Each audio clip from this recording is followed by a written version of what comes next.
Thanks for watching. This is YouTube Medical University. Today, I'll discuss the warning signs that may precede dementia. I will introduce the characteristic signs that appear in people just before they develop dementia from a doctor's perspective. We are now in the era of 100-year lifespans, especially in Japan, a country known for longevity. Even in the second half of life, people want to live actively, shopping for themselves and going on trips. They want to eat delicious food too, of course. It is said that there is an 8 to 10 year gap between life expectancy and healthy life expectancy. In other words, after the years you can live healthily, there are 8 to 10 years when you may need nursing care or medical support, especially when nursing care is needed. The main cause is dementia. When someone develops dementia, they may not be able to cook or go out, or they may not even want to do these things anymore. Many people think this is the case. However, at present, there are very few effective medications for dementia.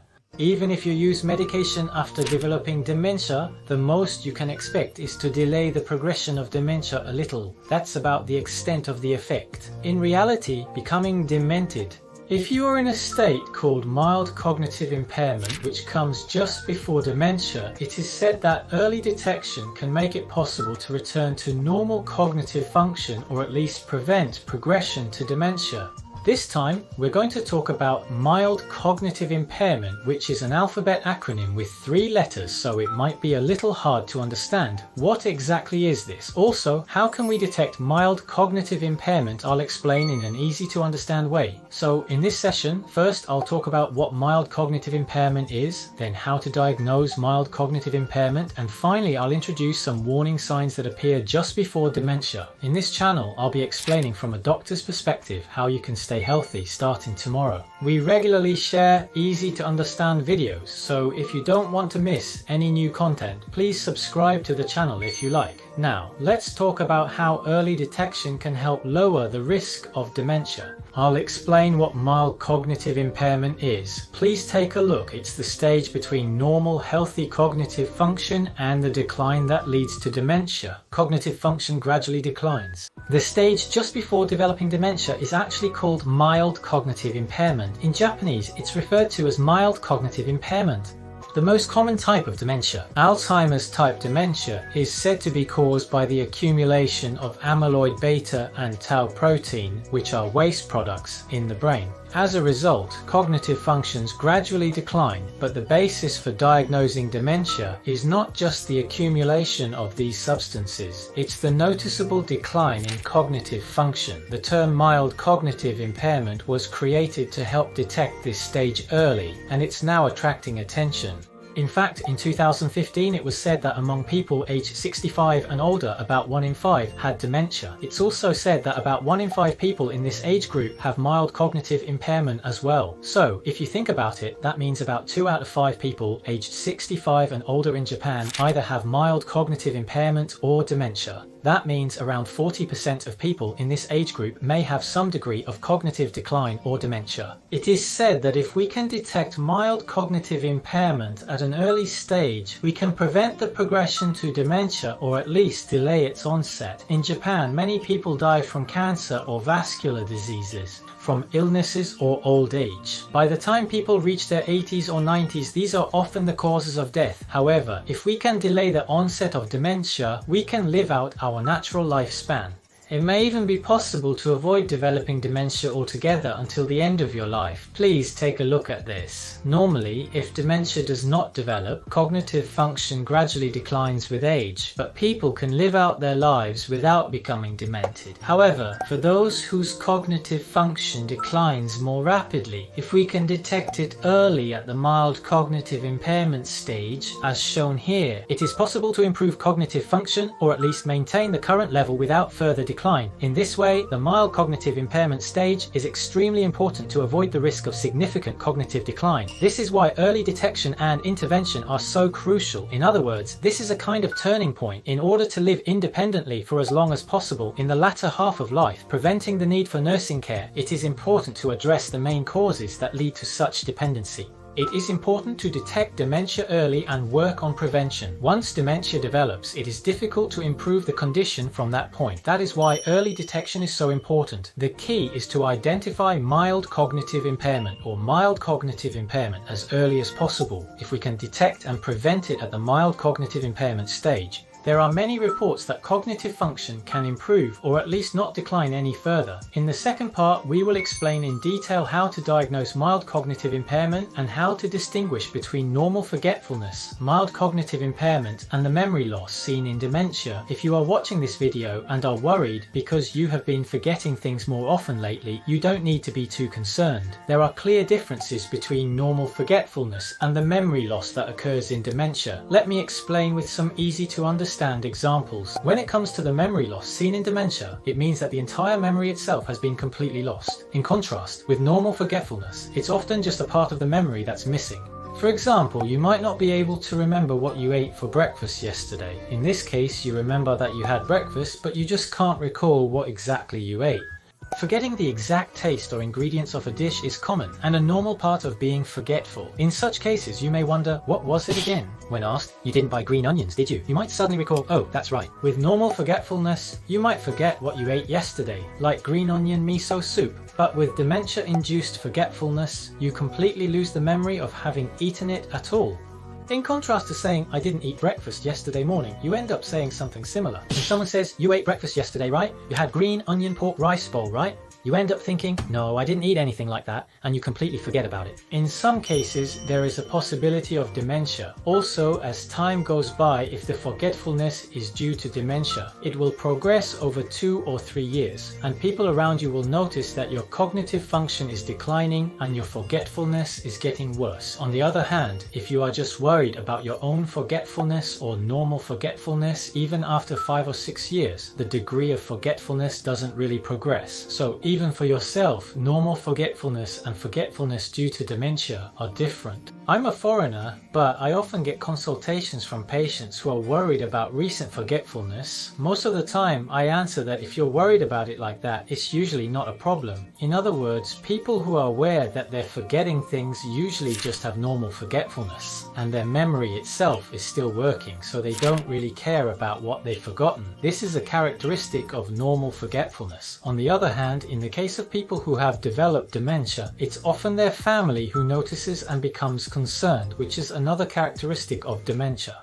So now you understand the difference between normal forgetfulness and dementia, but what about mild cognitive impairment? Please take a look at this chart. Here we've summarized the characteristics of normal forgetfulness, mild cognitive impairment, and dementia. As I mentioned earlier, people with normal forgetfulness are usually aware of it themselves. Also, when it comes to cognitive function tests, most people with normal forgetfulness score within the normal range, and even if you forget things with care, you can usually live independently. That's right. Now compared to that, what are the characteristics of people with mild cognitive impairment? Many people with mild cognitive impairment are also aware that they are forgetful. So some people worry that they might have dementia, even though they're not sure. When they actually take cognitive function tests, their scores are noticeably lower, but not as low as those with dementia. However, their ability to live independently is not significantly impaired, or only slightly affected. This is a characteristic of mild cognitive impairment. The test may reveal some abnormalities, but your cognitive function is sufficient for independent living. This is typical. In contrast, people with dementia, particularly in early stages, often have poor self-awareness and may not recognize their condition even after testing. If it meets the dementia diagnostic criteria, the cognitive function scores are low. Because of this decline in cognitive function, people are unable to live independently and experience difficulties in daily life. This is a characteristic of dementia. Do you understand? So, in order to determine whether it is mild cognitive impairment or something else, it is difficult to detect it at an early stage without any tests. Even if you take a test and your scores are low, you may not actually have any trouble in your daily life. And there are quite a few people who go to the hospital because they are worried about something. People around them may not notice anything either. This is a characteristic of mild cognitive impairment. So, if you are even a little concerned, please try to consult a nearby hospital or a doctor you trust. At those hospitals, they can diagnose dementia. If the hospital can perform tests such as brain imaging, it may be possible to determine whether it is mild cognitive impairment or not. So, please consult a nearby hospital. If your doctor can refer you to a dementia specialist, that is also an option. If there is no hospital nearby, you can also search on the internet and consider consulting an outpatient dementia specialist. There are screening tests that can help distinguish whether it is early stage Alzheimer's type dementia. If you are watching this video or are interested, please try them out. This is called the finger movement test. One important point to note is that if you are watching this video, please avoid forcing family members who are worried about cognitive decline to do this test. Please be considerate of their self-esteem. It is possible, but making an accurate judgment requires specialized knowledge. So, while it may be fine to try it yourself after watching this video, please do not force your family members to do it. Let's get started. First, please make an OK sign with both hands. Next, please try to imitate my movements. Make a fox shape with both hands. Then, with both hands you made, form fox ears with your hands, bringing them together on opposite sides. After mastering that, proceed to the next step. Rotate your right hand 180 degrees and try to bring the ears together. Were you able to do it? If you were able to do this, the possibility of having Alzheimer's type dementia is greatly reduced. You might wonder why, but with Alzheimer's type dementia, it's not just memory that's affected, it can also be about the position of things. The ability to grasp spatial relationships also declines in the early stages, so tests like this become difficult. What you need to be careful about is that just because someone can't do this doesn't necessarily mean it's dementia. Dementia can take many forms besides Alzheimer's type, so please keep that in mind. If you're concerned, please go to a hospital and have them determine whether it's mild cognitive impairment or dementia. There are other reasons as well. This is something I have experienced myself as well. My family once brought my father to me and said, "Doctor, my father has dementia, so please prescribe him some medication," and they insisted on it. But my father was in his 70s and had been working until just a few years before. It was only about a year ago that his forgetfulness suddenly progressed and he stopped going out from home. His appetite had decreased and he hadn't been sleeping well lately. The family thought these were symptoms of dementia, so they wanted an examination and some medication. That's what they told me. However, as a result, the symptoms that were thought to be due to cognitive decline actually improved significantly. In his case, it wasn't dementia, but rather another illness that appeared to be dementia. He wasn't unable to think because of cognitive decline, but because he couldn't think clearly due to his condition. He had lost motivation and his ability to concentrate had declined. These symptoms of depression made it look like he had dementia. There are also other conditions such as thyroid disorders or vitamin deficiencies. There are also cases where conditions like hydrocephalus, where fluid accumulates in the brain, can look like dementia. If these underlying causes are treated, cognitive function often improves. It's important to note that some types of dementia are treatable. If you suspect dementia based on the mentioned symptoms, getting a thorough examination and diagnosis is crucial. Contrary to the belief that nothing can be done once you have dementia, seeking medical help can be beneficial. Before giving up, please try getting examined at a hospital. That is the most important thing. The difference between ordinary forgetfulness and the forgetfulness seen in dementia is whether only a part of the memory is missing or if the entire memory itself is lost. Regarding the difference between mild cognitive impairment and dementia, in the stage of mild cognitive impairment there is usually no significant interference with daily life, so it can be difficult to notice. However, if you undergo a detailed examination, you may find that your cognitive function scores are lower than normal. Therefore, in order to detect whether it is mild cognitive impairment or not at an early stage, I recommend visiting a hospital and getting checked. Also, sometimes the decline in cognitive function may be caused by an underlying illness, and with treatment, it can improve, so please consider this as well. So finally, in the third part, I will introduce the signs that appear in people with mild cognitive impairment, which is the stage just before dementia, and I will also clearly explain the countermeasures from a doctor's perspective. If you ignore these signs, it can be dangerous. Early symptoms of mild cognitive impairment. The first of the three is getting the date wrong. Everyone has probably experienced not remembering what day it is today. Forgetting things to this extent is considered normal forgetfulness. For example, if you have something you do every week on a certain day, but you often forget to do it on that day, that's not really normal, is it? This story is about Mr. M, an elderly man in his late 80s with weak legs and lower back, based on my personal experience. Every Wednesday, Mr. M would go to a place called day service. However, recently, even on Wednesdays, he wouldn't go to the day service. He wasn't getting ready, and even when the transportation arrived, he would say he couldn't get ready and ended up not going.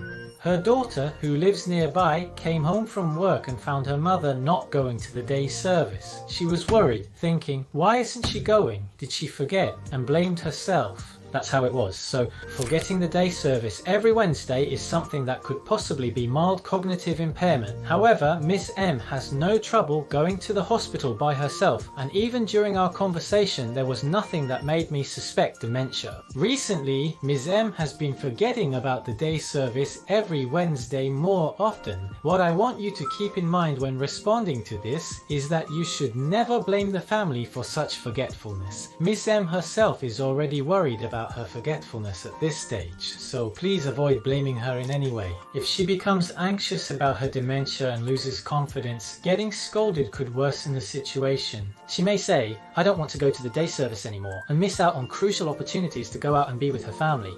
When relationships with others deteriorate and a person becomes isolated, it increases the risk of cognitive decline. If this happens, their cognitive abilities may worsen even more, and it could become even harder for them to leave the house. This could lead to a negative cycle. Also, if they are blamed by their family, their anxiety may become persistent, and they might start to believe that forgetting things is their own fault. Even if the anxiety doesn't go away, they may begin to think things like, I can't trust my daughter anymore, or my wallet is missing, maybe my daughter took it, and their attitude may change. These kinds of things can definitely happen. In the early stages of mild cognitive impairment, by making adjustments to the environment, it is still possible to maintain an independent lifestyle. You can buy a whiteboard at a 100 yen shop and write messages like, today is Wednesday, so it's day service day, leaving it in a visible place. Even if you forget, you can still manage. For example, you can put a big red circle on the calendar on the day for water changes, so you don't forget that it's the day for day service. With these kinds of simple tricks, you can continue to use day services without much trouble. There are ways to help them go out as well. In order to prevent further decline in cognitive function, it's important to make adjustments to the environment so they can leave the house. Ensure opportunities for social interaction. Be aware of these 3 early mild cognitive impairment symptoms that are risky if ignored. The second symptom is getting lost in new places. Everyone has experienced not knowing the way when traveling somewhere new. That's normal, but for example, even after going back and forth several times between your hotel room and the front desk, you still get lost in between. You suddenly lose your sense of direction and end up getting lost inside the hotel. If things like that start to happen, that could be an early symptom of mild cognitive impairment, or as I explained earlier, in Alzheimer's type dementia, the ability to recognize places and spaces, like the lobby or the hallway, declines, so it takes more time to get used to new places. A man in his early 70s, Mr. O, who regularly visits my outpatient clinic, is usually able to come to the clinic by himself and can also go shopping alone between his home and the supermarket. However, his wife told me about an episode when the two of them went on a trip. He said he was going out to smoke a cigarette and left the hotel, but after a while he didn't come back and seemed to have gotten lost nearby. Mr. O himself didn't think he had gotten lost and was worried that maybe this wasn't dementia. However, when we actually tested Mr. O's cognitive function, his scores were lower than normal, though not to the level of dementia. There was a high possibility of mild cognitive impairment at times like this. Avoid going out alone or to new places to prevent getting lost. However, if it's still at the mild cognitive impairment stage, going to familiar places shouldn't be an issue. While you're at this stage, try to go out as much as possible to familiar locations. Expanding the range of places you go to while you can is important for maintaining your connection with society. Even if your cognitive function declines a bit more in the future, when you go somewhere new, try to go with someone at first, and even if if you go together several times, don't rush to go alone until you feel confident. It's important to have this kind of support. As I mentioned earlier, losing your connection with society increases the risk of cognitive decline. So while you're still at the mild cognitive impairment stage, please try to stay active and connected. Expanding familiar places is crucial. Wandering and getting lost are dangerous early signs of mild cognitive impairment. Mild cognitive impairment. Here is the third point. Your wallet ends up full of coins and becomes bulky. That's what happens. Mr. Rio, has your wallet ever gotten stuffed with coins? I think it's normal for it to get a little bulky, but if it's only coins and you can't close your wallet, that's a problem. There is a possibility of mild cognitive impairment. As a characteristic of Alzheimer's type dementia, I explained the impairment of the ability to understand the passage of time due to memory disorders. In addition, there is also impairment in the ability to understand and make judgments. When you're paying at the register at a convenience store or supermarket and you're told the total is 659 yen, do you ever find it difficult to calculate and take out exactly 659 yen in coins? At times like that, people with mild cognitive impairment or dementia still have the knowledge and experience from their lives up to now, so they know that if they pay with a 1,000 yen bill they'll get change, and they understand that it's okay to just hand over the bill in that situation. However, they may end up always using bills, which causes their wallets to fill up with coins. As a result, their wallets can become packed with coins. I don't think this is a particularly big problem. You can use up the extra coins or take them to the bank to exchange them. However, if this kind of thing starts to happen more frequently, it could be a sign of mild cognitive impairment, so it's very important to intervene early at this stage. Also, if you notice at this stage that someone can't handle calculations well, it might be better for family members to suggest not going to the supermarket or convenience store alone. For example, if there's a public bath nearby, you could buy a set of tickets in advance and use those tickets instead of paying each time.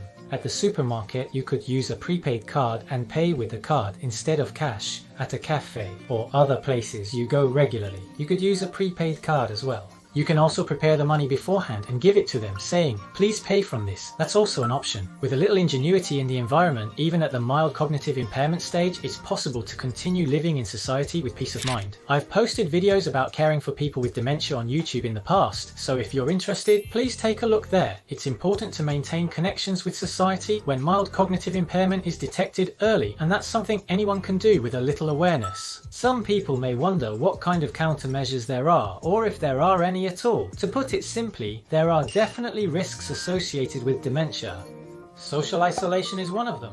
High blood pressure, diabetes, depression, lack of exercise and smoking are all well-known risk factors for dementia. So, by exercising, quitting smoking and properly managing high blood pressure and diabetes, you may be able to lower your risk of developing dementia in the future. There is research supporting this. There is a study called the FINGER trial, which was published in 2015 in The Lancet, a world-renowned medical journal. In this study, people between the ages of 60 and 77 who were at high risk for dementia were followed for 2 years. They adopted a diet centered on vegetables and fish, reduced their salt intake, exercised, received brain training, underwent regular metabolic syndrome screenings, and received various other interventions. After 2 years of applying these interventions to one group and not the other, in the group that received the interventions, their brain processing function improved by as much as 25% and their ability to carry out tasks improved by as much as 83%. There are also reports that the brain's processing speed increased by as much as 105%. From these findings, it is clear that in order to prevent cognitive decline and reduce risk, it is important to manage chronic conditions such as high blood pressure through diet and exercise. This video will introduce specific methods and the daily routines of people who remain healthy and active even into their 80s and beyond. So if you're interested, please watch from the summary section. That's all. Was it helpful? Let's review. Before dementia, there is a stage called mild cognitive impairment which has been getting attention recently. Once dementia develops, it becomes difficult to improve. Although it's challenging to improve after dementia develops, detecting and addressing mild cognitive impairment early can potentially prevent or improve cognitive decline. That's what I explained. So, having mild cognitive impairment doesn't mean you'll be diagnosed with dementia if you take a test, but it does mean that some cognitive decline is recognized. However, because the decline is mild, it usually doesn't cause significant problems in daily life, making early detection difficult. I explained this point. As for the early symptoms of mild cognitive impairment, I introduced 3 patterns: forgetting dates, getting lost in new places. I discussed challenges like calculation troubles and coin-filled wallets. I also shared proper responses to these situations. Tomorrow, I'll continue sharing health tips in this channel. I explain medical videos in a simple way as a doctor. Subscribe so you don't miss new content. It would make me happy. I'm working on dementia prevention and taking measures. Let me know in the comments if you've heard a doctor say similar things. Please rate this video, good or bad. Thanks for watching. There are also videos about early dementia symptoms, diagnosis and treatments. Check the summary section for more info. That's all for now. I'll see you again in the next video. My first book, How to Live a Long and Healthy Life from the Perspective of a Psychiatrist, What I Learned from Patients aged 70 and older, has been published. I wanted to live this way too, and thanks to the stories of many patients I've met so far, I've learned a lot about healthy and happy living. All of this knowledge is included in the book. It's now available for pre-order on Amazon. There are special pre-order bonuses, so if you're interested, please check it out. Please check the summary section. The book will be available in bookstores nationwide starting January 18th. Please check it out if you're interested.